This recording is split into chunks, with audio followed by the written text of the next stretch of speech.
Hello, everyone. I'm Susan Sprung, the National Executive Director of the Producers Guild. I'm thrilled to welcome you to a spotlight on indie producers and the films that inspired them. This program is part of the PGA's Producers on Producing series. Tonight's conversation is the third event in the Indie Spotlight series programmed by our Independent Film Producers Task Force. Our thanks to the entire task force, and in particular, Marshall Persinger and Elizabeth Stanley for all of their dedication and hard work. To kick things off, it's my pleasure to welcome our moderator and host of tonight's conversation, Tia Smith. Tia A. Smith is an award-winning executive producer and consultant whose work spans digital, independent, development and current productions, live events, scripted television, and film. Most recently, she received the Trailblazer Award from the African American Women in Cinema, a proclamation from the City of New York, and a day of recognition honoring her artistic contributions. She's a national member at large within the PGA and owner of talentedSOL Productions, which specializes in developing and producing compelling content to studios, networks, and streaming services domestically and internationally. I'm going to pass it along to Tia to introduce tonight's very special guest. Please join me in welcoming Tia. Tia? Thank you so much, Susan, and thank you so much, Elizabeth, and also Marshall and the task force. It is a complete honor to participate in the Producers in Producing series that you curated, and I'm so excited about our special guest this evening, Miss Kathleen Kennedy. But just a little bit of housekeeping first. We welcome you to please send in your questions and answers in that box, and we will get to them towards the end of our discussion. And now to the special guest. 8-time Academy Award nominee Kathleen Kennedy is one of the most successful and respected producers in the film industry today. Kennedy has produced or executive produced more than 70 feature films, which have collectively garnered 120 Academy Award nominations and 25 wins. Among her credits include Jurassic Park, E.T., The Sixth Sense, the Back to the Future trilogies, Who Framed Roger Rabbit, Gremlins, The Goonies, Poltergeist, Empire of the Sun, Lincoln, War Horse, Schindler's List, The Curious Case of Benjamin Buttons, and The Color Purple. As president of Lucasfilm, she oversees the company's 3 divisions, Lucasfilm, Industrial Light and Magic, and Skywalker Sound. Kennedy was the producer of Star Wars, The Force Awakens, the Rogue One, Star Wars War Story, and she went on to produce Star Wars The Last Jedi, the highest grossing movie worldwide in 2017, as well as Solo, The Star Wars Stories, and Star Wars The Rise of Skywalker. Kennedy is also an executive producer of the Emmy Award-winning The Mandalorian, which debuted on Disney Plus and continues to be one of the most watched series on the platform. She recently received the Fellowship Awards, which is the highest honor that the British Academy of Film and Television Arts can bestow. She is also the recipient of the Distinguished CBE Award, Commander of the Most Excellent Order of the British Empire, and was elected Chair of the AFI Board of Trustees. Aside from her executive and producer roles, she was one of the founding council members of the Hollywood Commission on Eliminating Sexual Harassment and Advance Equality, and is currently on the board of the LA Promise Fund, Library of America, and USC's School of Cinematic Arts. Can we say that the force is certainly with you? Let's please welcome Kathleen Kennedy.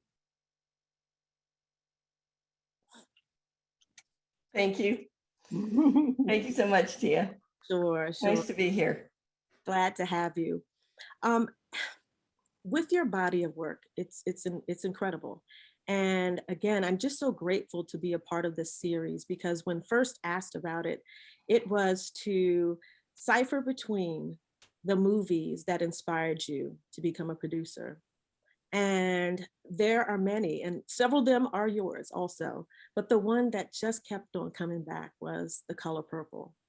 I will never forget seeing it. It was a sensory overload, from the highs, the lows, the laughs, the cries, the throwing things at the TV, all of it and in between was the color of purple for me. But even more intimately, it was the first time that I saw people that looked like the photos that my great grandmother would show me of that time period, the way that they dressed.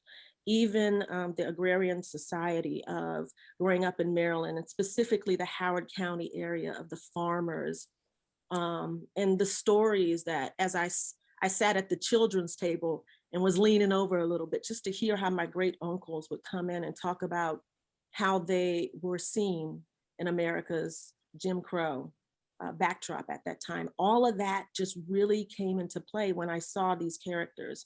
Now, as we know, that was a cutely Celie story, but it was many of the stories of the women back then. So thank you for bringing that to life. And it just really inspired me. And I knew that it was something that I wanted to preserve. I didn't know what to call it at that time. I didn't know it was producing. I didn't know that you would be inspired and you would want these stories to live, and that you would hold them and find ways to execute so that everyone could take part in the journey. So again, thank you for that. Well, thank you. It's very hard for me to sit here and, certainly I acknowledge so much of what you're saying, but I have to give such huge credit to Alice Walker, obviously, who wrote an absolutely spectacular book that certainly inspired me and got me involved. And then so specifically to somebody who is still such a dear friend of mine is Quincy Jones. And Q was the one that really inspired so much of the casting that came into this movie and introduced me, because I was relatively early in my career. He introduced me to so many incredible people. He was the one that really knew about Oprah before anybody knew about Oprah. He found Whoopi Goldberg, and we brought Whoopi in to do an audition, early on in our offices. Those kind of introductions were just incredible. And obviously having that level of talent involved in every aspect of putting that movie together was just, it was amazing. So I think what's interesting to you about what you're saying is I always feel that the energy that goes into how committed people are to what they're doing, how much they care, how much they're emotionally connected to the material. The more people that are involved early in that process, the more people that come into the process of making a movie that share that kind of commitment, you feel that on the screen. The energy of that is translated onto the screen. And I think with The Color Purple, every single aspect of it, I think many of us, we didn't analyze it, but we felt we were involved in something that was very, very special. So it was always incredibly thoughtful. Every single thing that was done. I think Stephen coming in to the process was also something that he so deeply respected, the team that had come together to make this film. He had a lot to learn. He didn't step into the Black experience. I didn't come from the Black experience. So the first commitment we made was to put together a crew of people that were Black and had experienced growing up Black in America. We knew that we wanted to shoot in the South. We knew many of the things you're talking about in terms of production design. And there was a wonderful production designer, Michael Riva, that came on board, and he brought many people into the art department. And as we started to look at research material, the things you're talking about, those pictures that you have, Yes, we were seeing Black families in beautiful Victorian dresses, and that middle class Black environment, that there were people that literally would say to us, oh, that didn't exist. That isn't what it looked like. That's not real. And it was so shocking when we were in this process of putting this together and realizing that there were still people in this country that felt that way. And sadly, we're experiencing that now, how many years later? Right. But at the time, I was literally in those rooms when those kind of conversations were taking place. So everything the movie represents, everything Alice was trying to say in that story, we were experiencing on a different level as we were trying to make the movie. So it's rare that you get involved in something where the telling of the story continues to be a learning experience. And I think everybody that came out of this movie was enriched by what happened. Indeed. And to me, that is what a producer is supposed to do. There's a certain amount of sensitivity. And if you're telling the story, to do that research. I'll never forget being hired when I was in New York by the Jewish League. And the first call I made was to some of my producers who were Jewish. It seems, I don't understand how people can't recognize that you need people to help you tell the story and to, to make it authentic. Exactly. And even to the point of, controversy, Steven stepping into it. Oh, yeah. As director. But, I remember growing up hearing Quincy Jones saying, well, you guys are just coming off of E.T. and Raiden. Yeah. And he said, well, did my man go to Mars to I know. It's so true. tell, the story of E.T.? And, Quincy Q has his way of saying things. Yeah. And, he was forthright with that, along with Alice, Yeah. Oh, no, Steven would have stepped into this deal without having the backing of Alice and Q. That was just hands down. He never would have done it. And I think today it's interesting to think about, because I'm not sure Steven would have stepped in and done this movie as a director. I think he would have said, no, I think you need to hire someone Black. And he didn't say that, probably because of the time we were in. And the irony is neither did Alice or Q, not to say that they wouldn't have embraced a Black director. But it's interesting to think, if we want to acknowledge that there's been any shift to today, I truly don't think that movie would have been made with a white director today. And I think it's the very reason that Oprah is so committed to doing the musical with a Black director. I mean, the team she's putting together is exactly who should tell that story today. And it's the next iteration, definitely. And that's not to say that Steven didn't make a beautiful film. And I think everybody involved would agree with that. But it is at the context of the times. Right, definitely the context, because even, dare I say, a part of what Alice wanted for it is that 50% of the production team had to be Black, female, or persons of third world origin. So even then, the sensitivity and the acknowledgement was there, but in the context of today, I totally hear you. It would be placed in a different sphere. Yeah. Definitely. No, and I'm happy to say that I think it would be one of those situations where there would be no question. Yes. I do believe that. And I think that's some level of progress, just the idea that's how it would go down. Very true. The necessary voices are also there to add to the pot to tell the story. So we're in a good place. And growing. Very good place and growing. So let's go a little bit into more of the casting. Yeah. I mean, come on, Adolph Caesar. You're gonna call me on this, and I'm, you're asking me to remember things, Tia, that go way back. So help me. Together, we're gonna work this together. Okay. But, I mean, you can't ignore the names. I mean, I know. It's a dream cast, and to your point, even developing and finding new stars who are juggernauts of today. So we have to acknowledge that. But if you can remember some of the casting and what that was about, when you felt that these people were right for the role. Well, interestingly enough, I look at that as being a somewhat similar process that happens, frankly, on any movie. which is when you have a piece of material as strong as what Alice created, and then a script adaptation from that, it's a fascinating process in casting where somebody comes in and they claim the role.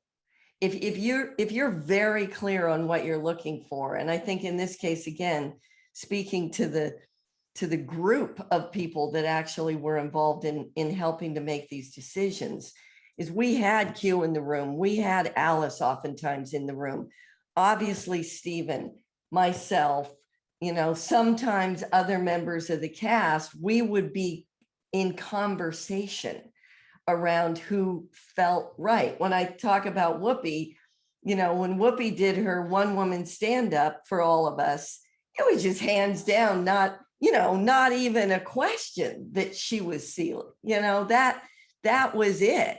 And I would argue the same thing with Oprah to a large extent, that even though Oprah did not have a body of work as an actress, Quincy knew what she was capable of. And she came in and claimed the role. And many of the actors came in and auditioned. It's interesting today, you don't get the benefit of that as often as I think back on The Color Purple. I mean, we had this wonderful source material, so we had a great opportunity to let people come in and, as I say, claim the role, and they did. And so that I think was a very unique part of this process. As far as just going back a little bit, you talked about the source material, because it really does begin there. Yeah. What makes it feel right for you when you know that you've got a body of work and you're ready to greenlight it and just go? I have to say, I'm always looking for things that emotionally move me. That's really what I think, that's the differential with what's great, at least for me. Mm-hmm. Whatever it is I watch, whatever it is I want to make, whatever it is I get involved with, I'm usually looking for an emotional connection. And then I this sounds like stating the obvious, but movies are visual storytelling. So you're also trying to key in on what is a visual experience, what is going to transport you in a way that maybe you might not be able to do in your normal life, and populating that with fantastic characters and great storytelling. And I'm reminded every time I get involved in making a movie, I'm reminded how difficult that is. Mm-hmm. I mean, I'm often sitting in a room in early developments, hearing great ideas, but not hearing a story. And that was what was so compelling about what Alice did. She told you a story. She told you a deeply moving story against a political backdrop, on so many personal human levels that people could connect to and reflect on in ways that, just spoke to me right away when I read the book. And when I handed it to Stephen, he felt the same way immediately. And I think the other thing that's good, it's good to be scared a little bit. When you read something and you're like, oh, this could be really good, but you could also really mess it up. Perfect segue, because as you're speaking about that, our business and many things in life, as we know, are extremely subjective. Mm-hmm. And while I am talking about how this has inspired me, now as I look back, and even back then, you always have those that think totally opposite. So how did you deal with the criticism? Because of course there were the talks and the opinions that, look at how Black men are being portrayed. Can we get out of this era? Black people have done so much. We were in 1985 and, still the Reagan era and all the other things were happening. There's so many different stories. Why tell this story? How did you as a producer, deal with that kind of criticism that we know can be extremely weighty because the context? Well, the first thing is, Tia, because I was in partnership with such heavyweights, a lot of that didn't fall on me personally. It fell on Quincy. It fell on Stephen. It fell on Oprah. It fell on Whoopi to some extent. And all of us talked a lot about this. And you can imagine we were talking a lot about it before anybody reacted to what they were seeing. And there was already criticism that Alice had weathered with the book. Very true. So she was well prepared for some of the things that came at us. And, you know, I think by the time the movie came out, the collective point of view was, why not have this conversation? That's what movies are for sometimes. They're an attempt to try to surface ideas, surface debates, create a conversation. That's a good thing. You know, so I don't think any of us, as I recall, felt a real need to have to defend what we had done. We had all made that decision a long time ago about how each of us personally were getting involved in this and committing to making this movie and telling this story. And so, you know, there's always going to be people when you make something that's somewhat controversial that are just flat out not going to like what you're doing. Right. And we didn't make the movie for them. You know? That ultimately, if that's their response, is to just cut it off and not even try. And, you know, so often, especially you see it today, criticism like that sometimes comes before people have even seen something. Exactly. You know, they haven't even experienced it. It's just something they might have heard, or they're jumping on the bandwagon of something that they think they might believe. And, you know, I don't know what you do about that. Ultimately, you try to make movies like this that create the conversation and maybe change a mind or two. Correct. And that's good, you know, and that's all you can hope for. For me as a creator, I mean, again, it's true. You don't live in a bubble, so you know it's going to come, but you owe it to the characters. You owe it to, like you said, the conversations that can be had that can change minds, or just allow the characters to breathe. Mm-hmm. So many times where I know just culturally, there's always an overarching sweep. But I just really did appreciate the good, bad, and ugly of it all. And that is so acute about this woman. And the humanity and the resilience and her finding her voice. And it may have been ugly all around, but there was also beautiful. But, you know, Tia, it's interesting because I think today, I actually think, you could do Alice's book even tougher than what Stephen did. And that was some of the criticism. True. And it is interesting to think today that if you did The Color Purple and a Black woman directed the movie, I think you might get a very different and, quite frankly, a tougher movie. Mm-hmm. And today, maybe we need that, you know? Out of expression. Yeah. And I think, you know, somebody like Michaela Cole, who did I May Destroy You, that's not a movie that would have been made by a white man. Exactly. It just wouldn't have. And so it is interesting today to realize that these kind of stories, you know, they need the voice of somebody who is closer or closest to the experience. And I think, you know, that's what's exciting about what's happening today with the way stories are being told. It is different. And I think this, you know, I'm really proud of the fact that we stepped in and had the courage to tell this story when we wanted to make The Color Purple. And I think Stephen, in many respects, was the reason the movie got made. And I think that's important too, as a first step. But I think, thank goodness, now we're at a point where you really could talk about a story like The Color Purple being made by a Black woman. Right, with a totally different outcome. That's still necessary and expressive. So cheers to progression as we're moving into that. You know, would you like to reflect on any of the, don't spit out your water. It's not a setup. Like I said, we're going to work through this. But I want to catch you where you were at that moment as far as giving us the inside. any stories, any reflections, nightmares of maybe building. I understand that you had to move that church piece by piece onto that land. Yeah. Like not the whole set was there. I mean, we all know in movie I'll tell you, making. the biggest nightmare Yes. is when the flowers were planted and they bloomed, they weren't purple. What were they? Were they like magenta? What's going on? And that was a nightmare. What happened? They were kind of pink. Ah, And we couldn't call the movie The Color Pink. too far gone by that time. And color Yep. correction would have been beyond. No.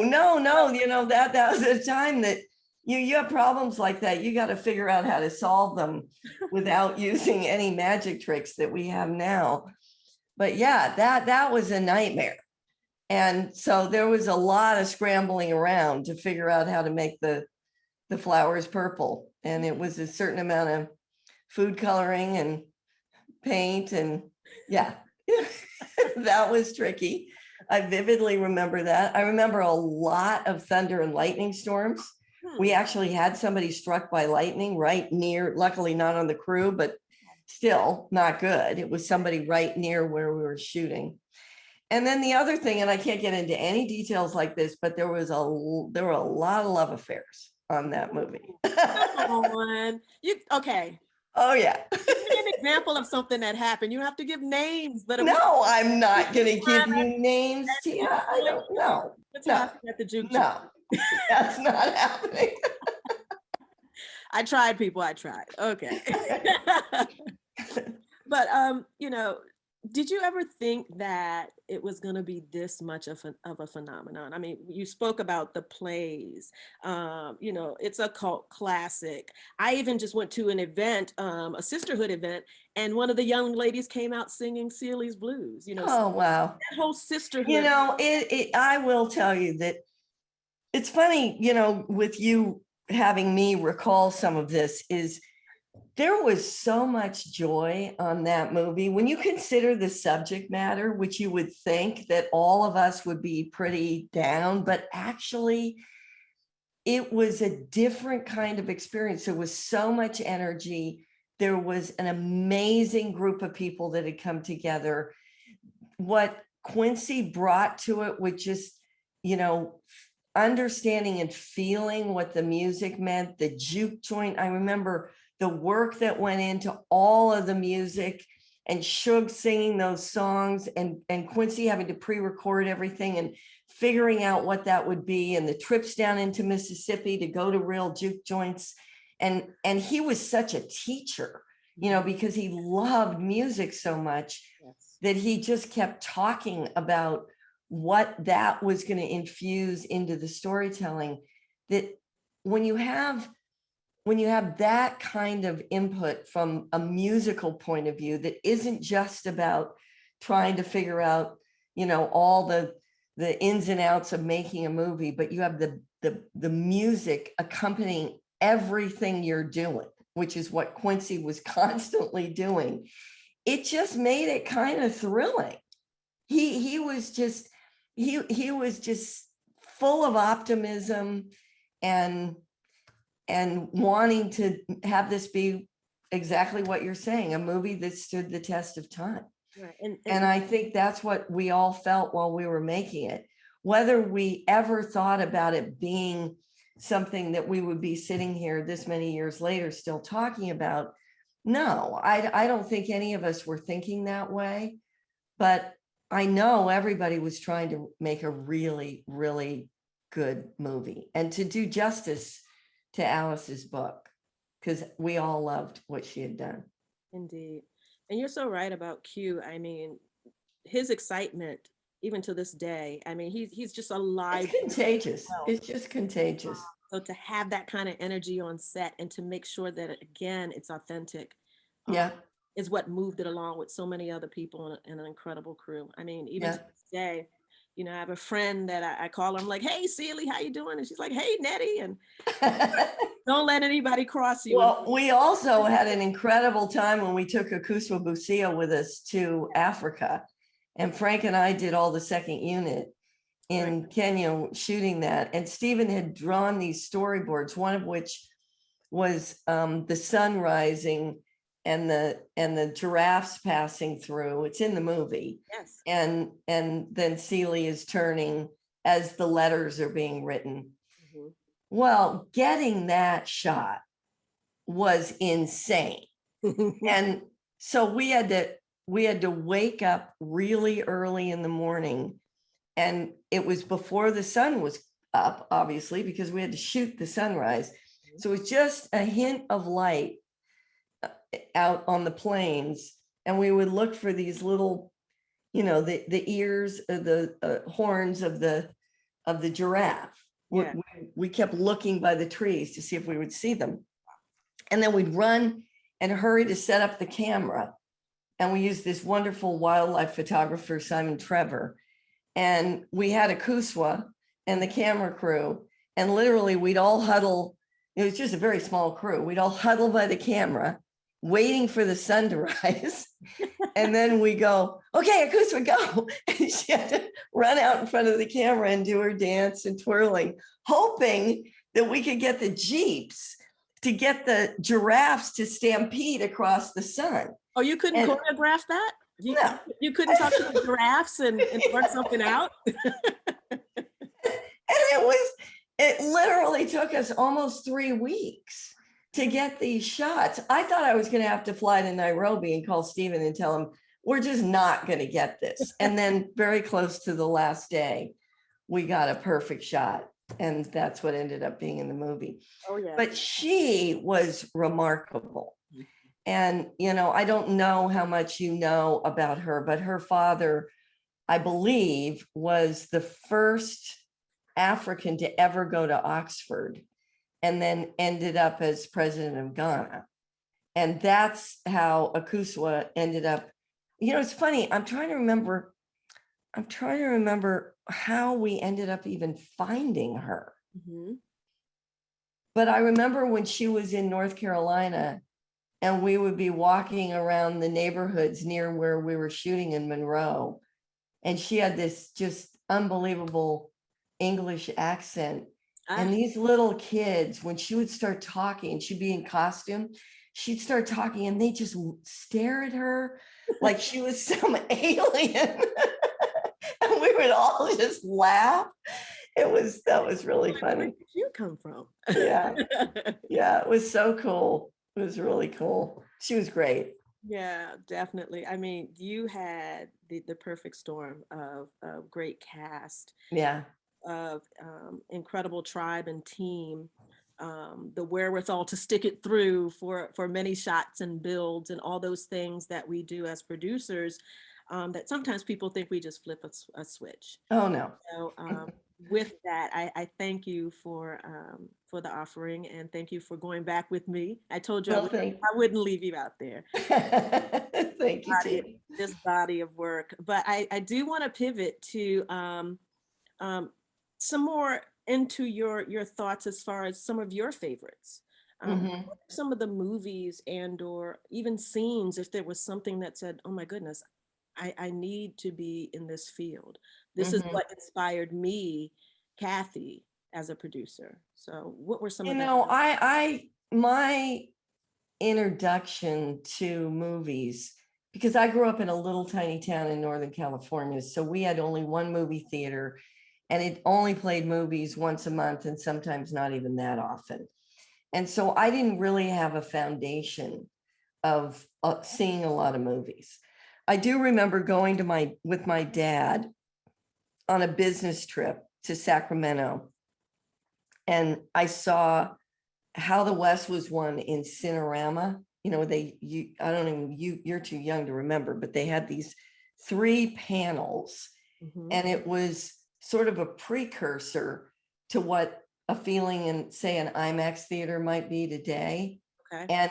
And I remember it was just a simple shot of this wagon going down this dirt road, and you felt like this almost immersive experience. And I remember that being it, for whatever reason, that just completely transported me. And I thought, oh my God, this is so cool. But I had, there was no thought of of even thinking about going into the movie business. No one I knew, no one in the family. It wasn't until I got to school in San Diego, and there was a PBS station on the San Diego State campus. And I was very intrigued by that, even though I hadn't gone down as a telecommunications and film major at all. I was very intrigued with the fact that this PBS station was there. So I hung out there a lot and watched what they were doing, and eventually got a job, which then led me a few months later to get a job at one of the local television stations. And that's when I started to get the bug and shifted my major. And then I started seeing a lot of the movies that kind of came out of the cinephile 70s era with Truffaut and Fellini and Godard. And I just started immersing myself, Bergman movies, all of that. And then I remember when I did finally come to LA, and I was fortuitous enough to get this job working as a sort of receptionist PA in this L-shaped building with John Milius and Steven Spielberg. I was in the middle answering the phones, and I didn't want to tell Steven that I'd never seen Jaws, because it was kind of like, Who are you, right? well, it's sort of like this classic thing where you're coming out of film school and you're like, I'm not going to see something like that. Oh, You know, it's like, it's just, I was a bit of a snob with my taste. But what's fascinating to me today is I love it all. That's kind of what happened, is when I met Steven and then started working with Steven, and then I was at the cusp of the blockbuster era. I look back at movies that have influenced me, and it's everything from, you know, very much the independent world to the beginning of blockbusters, to David Lean influenced me tremendously, because, you know, this was at a time for me when I'm seeing, you know, Lawrence of Arabia and Ryan's Daughter and Dr. Zhivago, and of course being completely swept up in that kind of filmmaking, The Godfather coming out.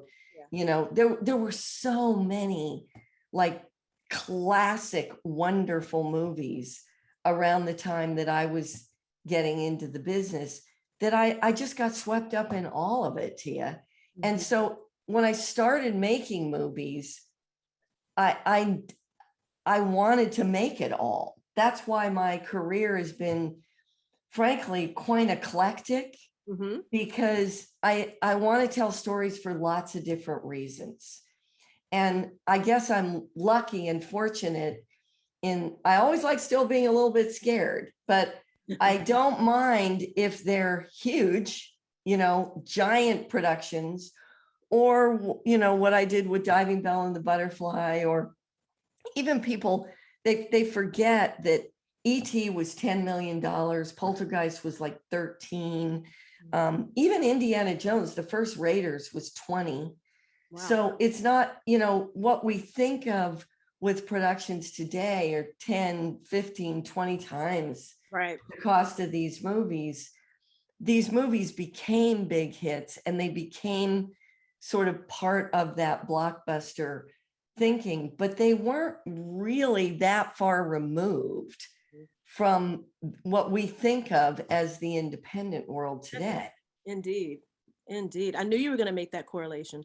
I mean, it's a difference in time and definitely finances and how the deals were done. And stakes, you know, the stakes were different. Mm-hmm. And that does influence the way you think about what it is you want to make, what you can make, what's possible.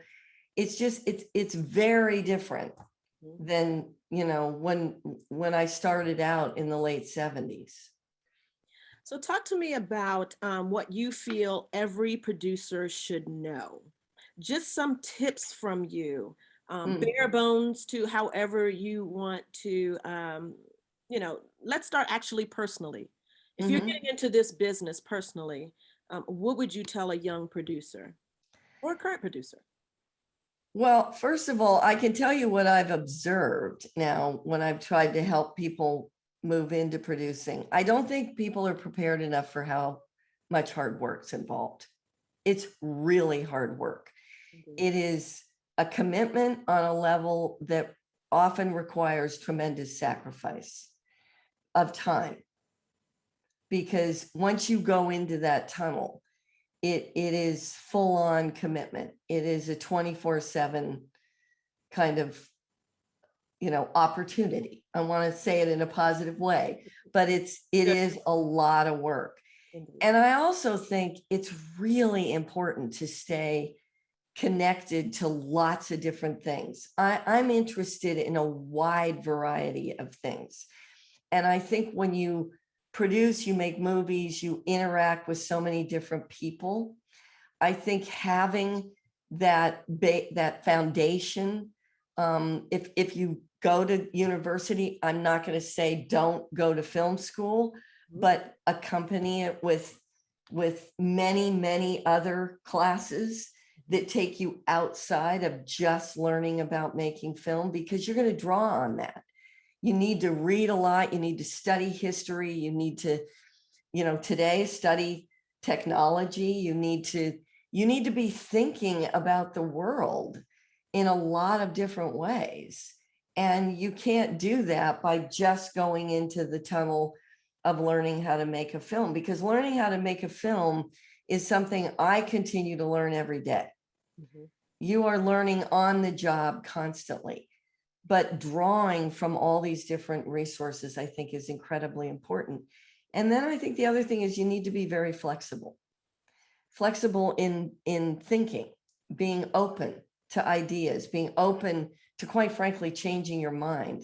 Mm-hmm. And then recognizing, at least in the feature world, you're in service to, as a producer, you're in service to somebody else's vision. Sometimes that's a very difficult thing for people to understand, because I think you have to understand what that person's vision is who's directing.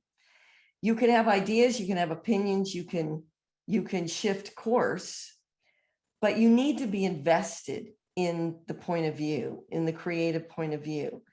And then the job is to try to enrich that and reinforce that as much as possible. Television is more complicated, and I'm just frankly getting into that myself and understanding that a bit more. It's much more writer-driven, showrunner-driven. I can't help myself. I'm always looking for directing talent. And then once the director's on board, even if it's from episode to episode, I still, empower that director and want to be in service to that. But you're also in partnership with a very strong showrunner and writer. And I appreciate that too, because obviously the writing and the script is fundamental. Without that, we can't create the pictures. So that's fundamental to the process too. But it's finding that ability to set your own ego off to the side as often as possible, and be able to interpret, translate, and then enrich somebody else's vision. And I actually really enjoy that. That's good. That's good. Thank you. We're going to go to a couple of questions, and we have a lot. Let's start off with from Sydney Chun. Filmgoers broadly have an idea of a well-directed film and a well-written film and a well-acted film.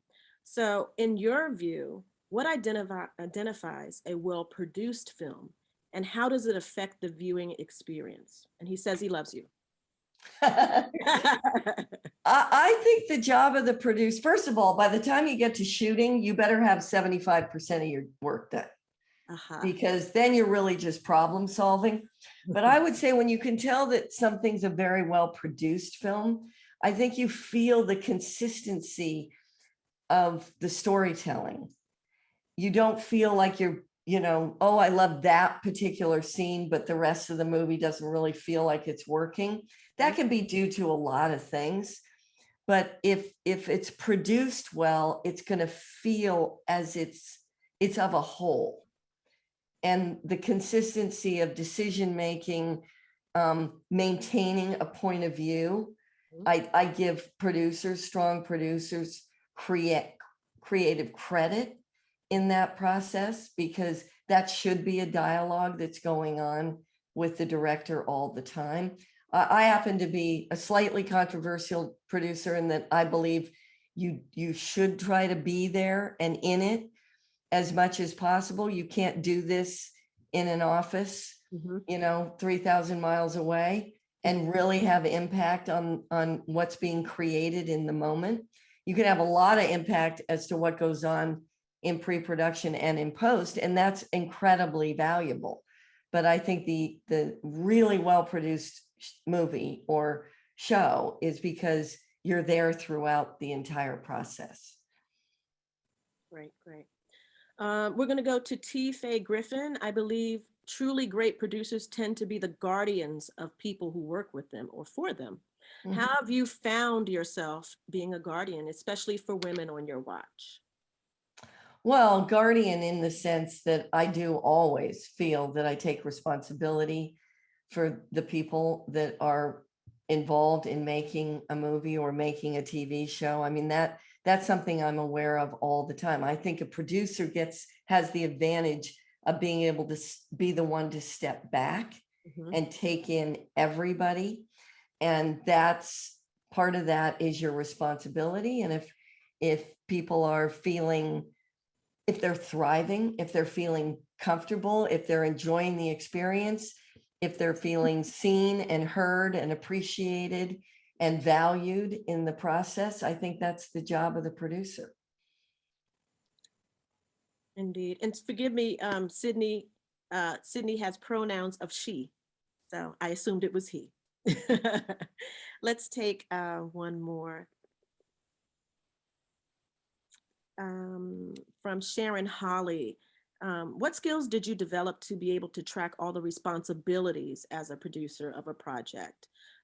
Problem solver, creative input, deal maker, personalities, cast and crew. How do you do it all? Do you even sleep? And one thing before you answer this that horrifies me, as producers, we are lauded for multitasking and doing several of the things that Sharon is asking about. And I recently saw a study that said that those who multitask and have 5 billion things on their plate, it's really not good for you because there's extreme memory lapse that comes at an earlier age. So that's kind of frightening, but it's what we do. Yeah. In respect to her question, how did you develop these skills? I know that either you had it in them or you just developed them, but please. It's a really good question because I think back, the first thing that happens to you when you step in early into producing, you worry about everything. You think you have to do everything. You think you have to know everything. And that, I can remember early in my career, literally it would make me sick because I would just get so anxious. What you learn is it's about building a team. Indeed. And to this day, I've honed in on the things that I feel that I'm good at and the things that I don't feel that it's my strength. I could certainly do it, but I maybe don't want to do it. I don't think I'm the best at it. And that's helped me define who am I looking for to work with me so that we work as a team and I can feel comfortable and confident empowering those people to take on part of the responsibilities. I always feel that I want to be there as a producer, working closely with the director, working closely with some of the key creatives and heads of departments. And when asked, how do you learn? You learn on the job. You make it your job to go look at what people are doing in every department, understanding.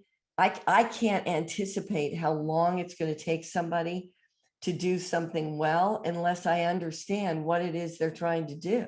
Exactly. And so that's something that really comes with time and experience. Yes. And every movie I do is different. And every movie I learn something new. And with the way technology changes things, the way our business changes, as we were talking about the scale and size of things and the scope, that changes the way you have to produce. You know, you can't possibly do it all. So again, who is that team that you're putting together, that you're working with? That's really the key. Yeah, I mean, and you shouldn't. You weren't alone. I remember very early in producing the anxiety that came from it, and to your point, feeling that either if you were in network or either had a client, that it was all on you. And rule 101 is you don't have to know everything. You need to know who to hire, and then Yep. to your point, have a relationship with them so that you're learning. And Mhm. that's the build of the team and also you as personal growth too. And it keeps. And not to be afraid. I always say, I want to hire people better than me. That's right. You know, I want to learn from them. Whatever it is they're going to do that's going to augment what I'm doing, I want them to do it better than I could do it. Mm-hmm. That's just going to make all of us better. Mm-hmm. So that's what I'm always looking for. I'm never threatened by that. Mm-hmm. And again, I think that comes with maturity and growth too, because when you know who you are, you can do that. Yep. So those are words of wisdom right there. Are there anything on the landscape that you're really excited about from the creative side?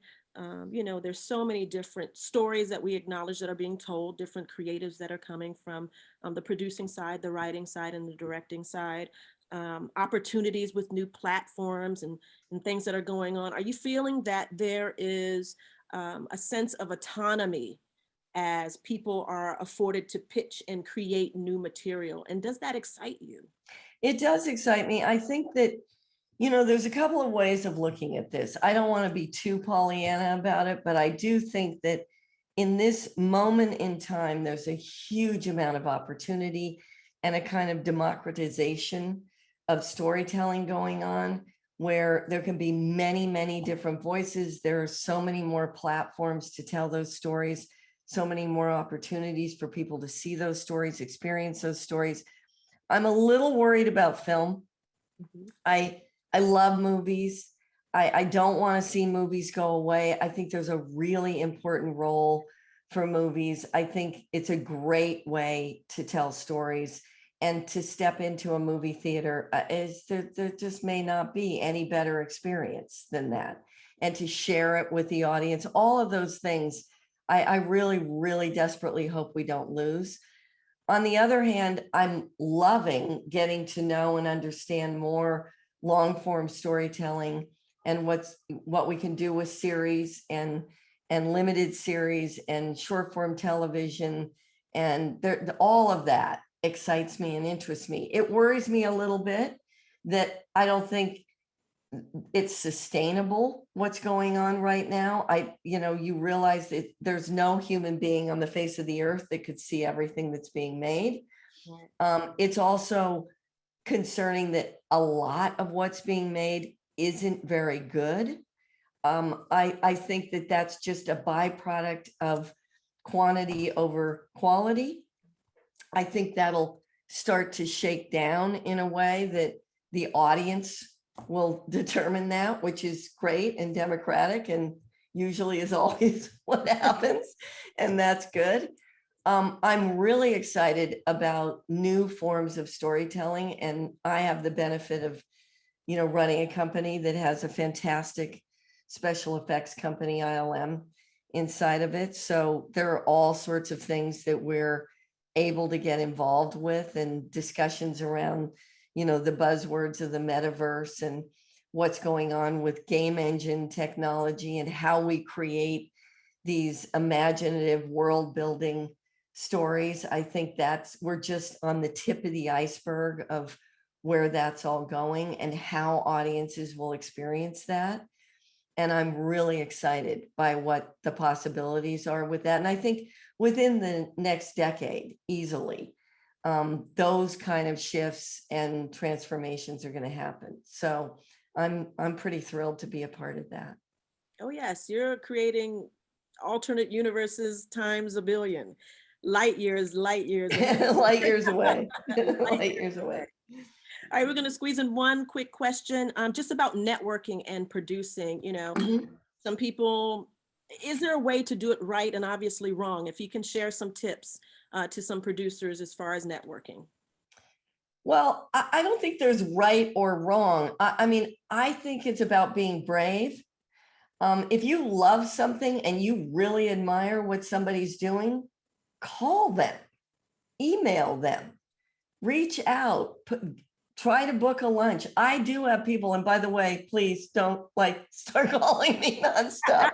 But I have people inside my company that will reach out and say, hey, I've never met you face to face. Can I, this is the beauty of Zoom calls and whatnot. Can I jump on a call and just spend even 15 minutes just chatting and getting some advice? And, I've loved doing that. And I've done that with people who have reached out and written me a very compelling letter and told me what it is they're interested in doing. And I think, that kind of networking is the most important. And certainly right now, where it hasn't been as easy to just go to events and find ways in which you can meet people, it's still, nothing's wrong with the old-fashioned phone call.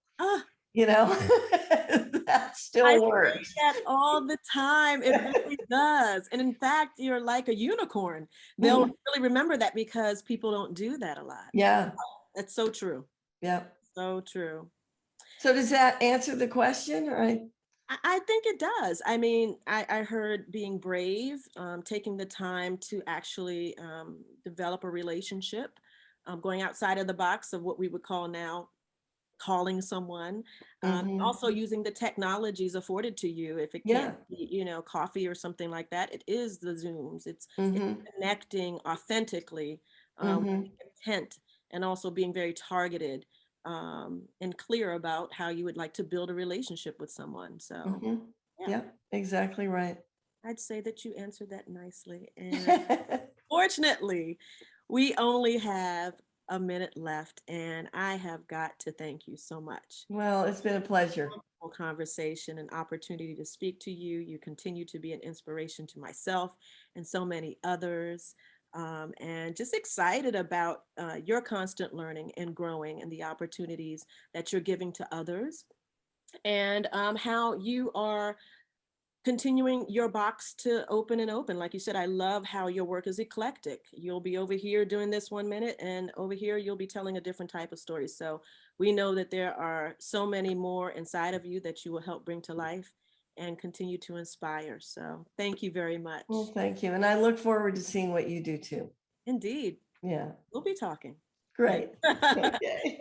Thank you, everyone. Thanks so much. Take care. Take care. Bye-bye. Bye-bye.